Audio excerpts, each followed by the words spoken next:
people like me. You need people like me so you can point your fucking fingers and say, that's the bad guy. That's the bad guy. That's the bad guy. That's the bad guy. That's the bad guy.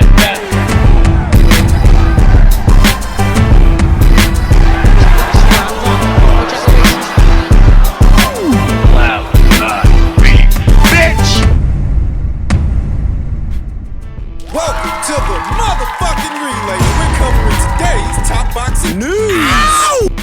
Okay, we'll start with this. Steffi Bull, who handles the career of former WBC super featherweight champion Terry Harper, posted this to his social media with a caption that reads, 154 pounds, belter. By now it's not a secret that Hannah Rankin is in the running for two separate fights with two separate fighters. A unification match with Natasha Jonas and a voluntary title defense against Terry Harper.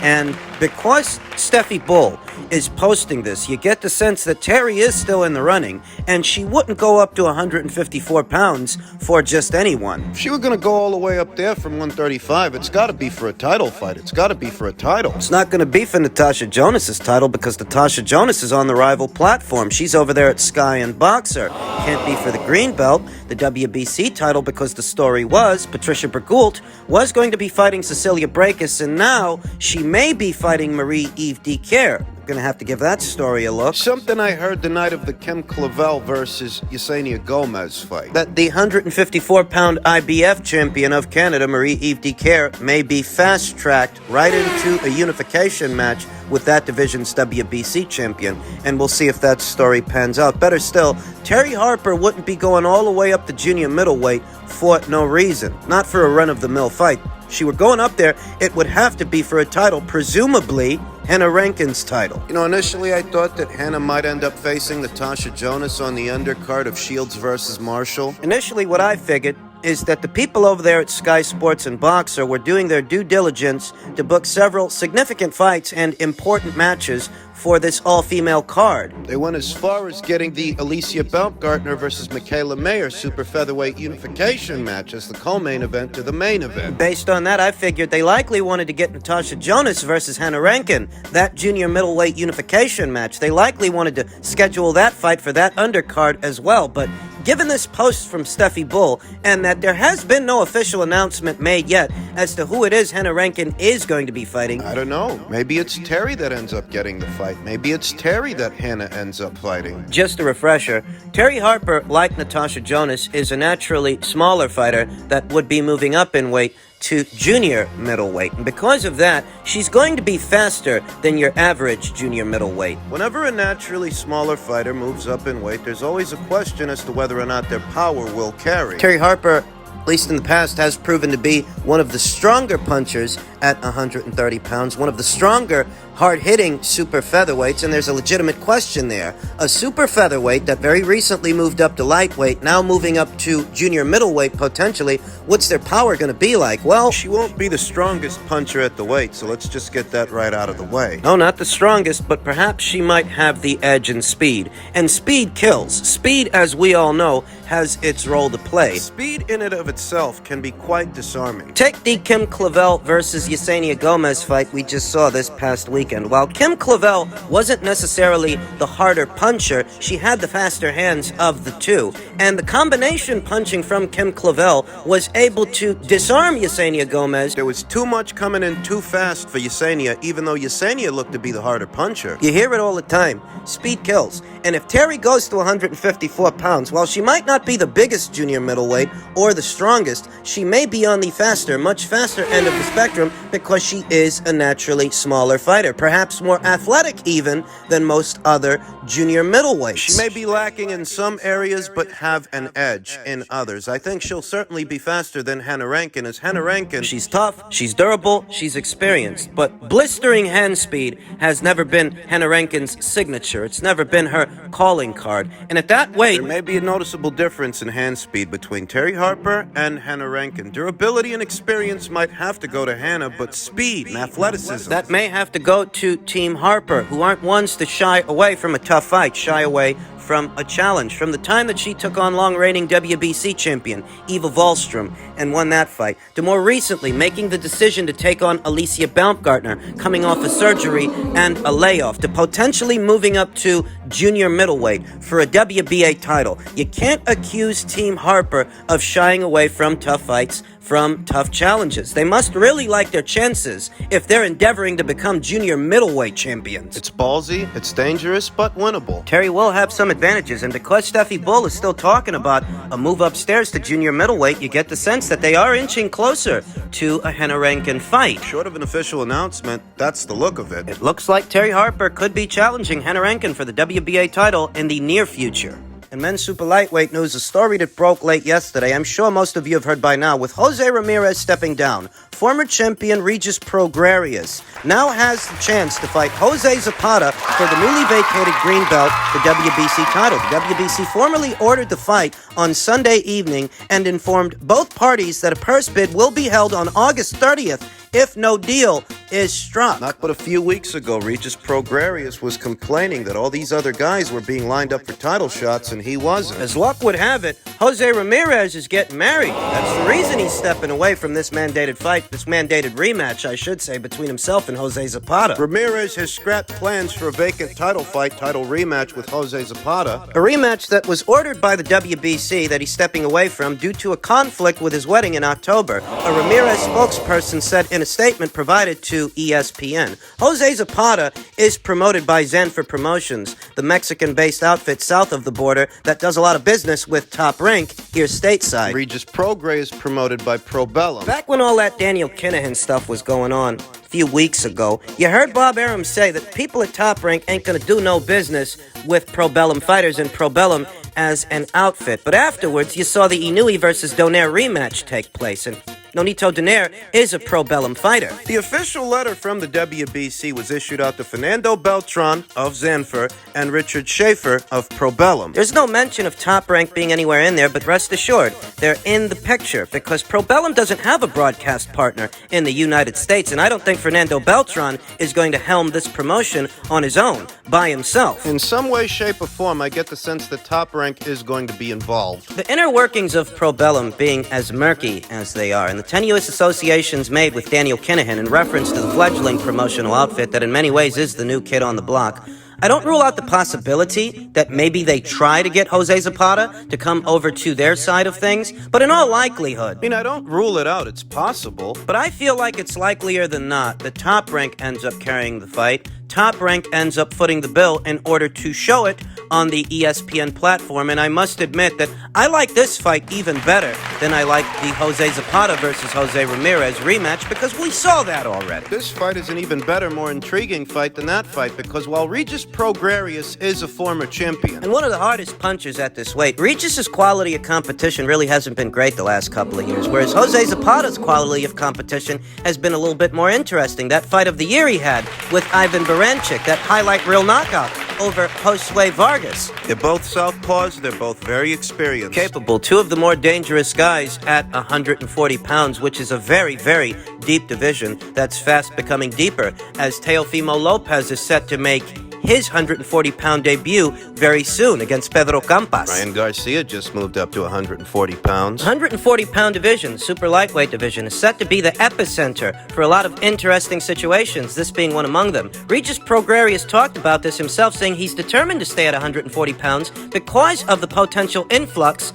of big names. That's why I'm staying at 140, Prograis told the Boxing Voice. All of them are going to have to see me eventually. I really feel like that. Like I said, right now, nobody's saying my name. But once I am a champion again, and I should be champion in a year, 12 months' time, I should be champion again no matter what. Once that happens, guess what? All those names are going to have to come see me. They're going to have to come see me. Everybody's going to have to fight me. There will be no more running. Like right now, it's risks versus rewards type of thing. There's no reward in fighting me. Once I'm a champion again, then we'll see. Regis Prograis has been a bit of a transient the last 3 years. He had a brief stint over there on PBC Island in pursuit of an Adrian Bronier fight that they could not deliver, a fight that did not materialize. Then he moved on from that. He leaves the island, he pops up on Triller, knocks out Ivan Redkach. Ivan Redkach, who looks to have felt Regis Prograis' power and quickly decided he didn't want to be there anymore. He ended up faking a groin shot. Looked more like a hook to the body, but Ivan Redkach hammed it up. Makes like it's a low blow, can't continue, gets carried out of the ring. The rest is history. Regis moves on from that fight. He ends up signing to Pro Bellum. Fights once under the fledgling promotional banner, and now we're here. He's at the door of a world title fight, a world title shot. It's happenstance. Pure happenstance that Jose Ramirez decided to step away from this mandated Jose Zepada rematch. Opening the door for Regis Prograis to stand in his place. Regis Prograis, who said, if I had a dream fight right now, Taylor would be number one, Prograis said. If I had to fight someone next, it would be Josh Taylor, number one. Somebody I always wanted to definitely fight is Gervonta Davis. I want to fight him. If it's at 135 or 40, whatever. I can't do 35. But if he comes up to 40 for that, he's not going to get a Gervonta Davis fight. Belt or no belt, Regis Prograis ain't on Gervonta Davis's radar. Too risky. Regis added, besides that, I want to be a world champion again. I want to be a world champion, and there's a distinct possibility that he could pull it off. He might see himself become a world champion again this year if he beats Jose Zepada, a hard-punching southpaw the same way that he's a hard-punching southpaw. If he wins that fight and he wins that belt, Top Rank might be put in a situation where they got to do more business with Regis. Based on the lay of the land and what's going on at 140 pounds, which we talk about all the time, the WBA title's going to end up over there on PBC Island, and once it's over there, good luck getting it back.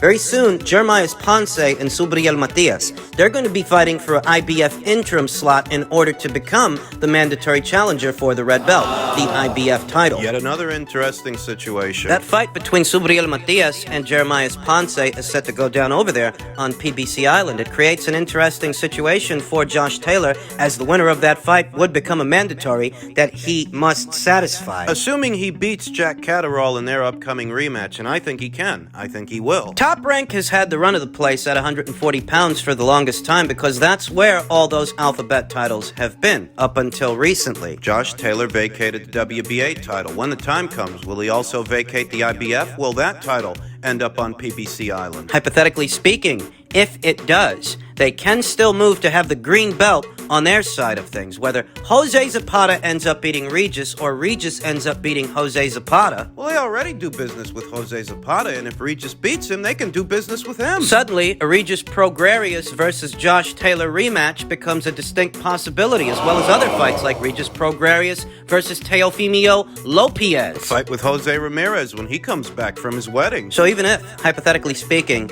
Josh Taylor were to vacate the red belt and that red belt ends up over there on PBC Island, the more interesting matchups would still be happening at Top Rank. There's a lot of different ways all of this could break down, but that's one scenario, that's one possibility. This has all been an unexpected bit of good news. And finally, Showtime executive Stefan Espinoza very recently chimed in on the ongoing Jake Paul and Hasim Rahman fiasco. He said, if Rahman wasn't committed to making 200 pounds, he shouldn't have signed the contract. To some, it's as simple as that. If Rahman wasn't committed to making 200 pounds, he should have never signed the contract to fight at 200 pounds, Espinoza told BoxingScene.com. He should have never told us for the last 4 weeks that he could make 200 pounds. That's how Stefan Espinoza feels about it. Ryan Garcia and Sergio Mora, that's how they feel about it also, that when you sign on the dotted line, you make a commitment. You don't get to change the rules afterwards. It's been an ongoing saga, and I have to say, it's left a bad taste in all of our mouths, Espinoza said. It's incredibly unprofessional the way this has been handled by the Rahman camp. We were given repeated assurances before he signed the contract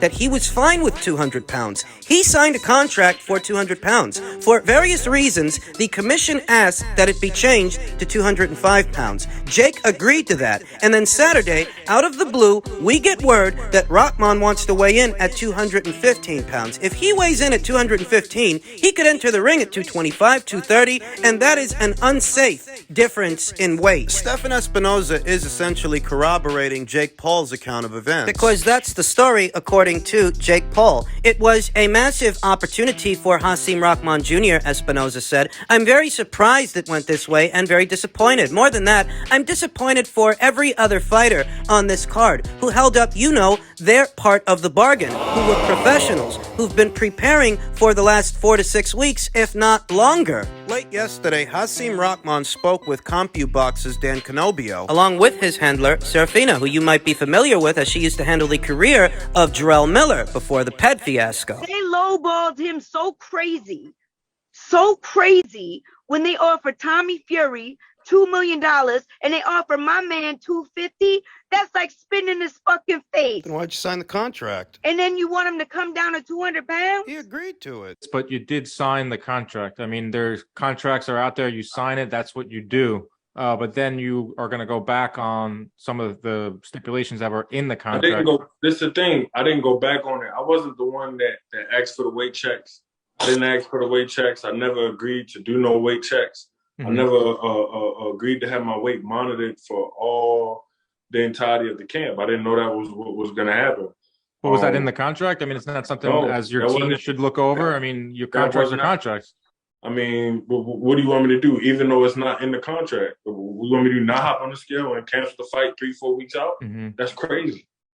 They lowballed him so crazy when they offered Tommy Fury $2 million and they offer my man $250. That's like spitting in his fucking face. Then he shouldn't have accepted it. He shouldn't have signed the contract. He shouldn't have made a commitment to box Jake Paul for $250,000 at 200 pounds if it's like spitting in his face. You don't get to rewrite the rules. When Jake Paul and Stefan Espinoza say that Team Rahman has been unprofessional, that seems to be the case. It really does, based on these sound bites, though I still feel that there's more to this story than meets the eye, because leading up to this, news was that the tickets weren't selling the way that they wanted them to. Hasim Rahman Jr. doesn't have the profile that Tommy Fury has. Not that Tommy Fury has all that much of a profile here in America. He has more of a profile in the UK than the US. Better still, he still has more of a profile being Tyson Fury's younger brother and having appeared on Love Island, a reality TV show over there in the UK. He still has more of a profile and more of an audience than Hasim Rahman Jr. does. You swap out Tommy Fury for Hasim Rahman, and that doesn't add value to the card, so he's not going to get what Tommy Fury was supposed to get for the fight. More importantly, the name of Hasim Rahman Jr. isn't going to help sell it. I don't think that Hasim Rahman Jr. and his team had it within their powers to pull the plug on this fight. I think if anybody pulled the plug on this thing, it was Jake Paul and the people over there at Showtime, because they knew this looks like it's going to be a box office flop. So let's kill it before it comes to that. Let's cut our losses. It'll cost us less money if we kill this thing now than if we actually try to stage it. If we actually try to stage it, we're going to end up losing more money. You have to ask yourself, if sales projections for the pay-per-view were robust and the tickets were selling the way you want them to sell, would they really let 15 pounds get in the way of the money that they could have made? Looks to me like they knew it wasn't going to do good at the box office. Rahman ends up blowing the weight, so they used that as an out to call it off.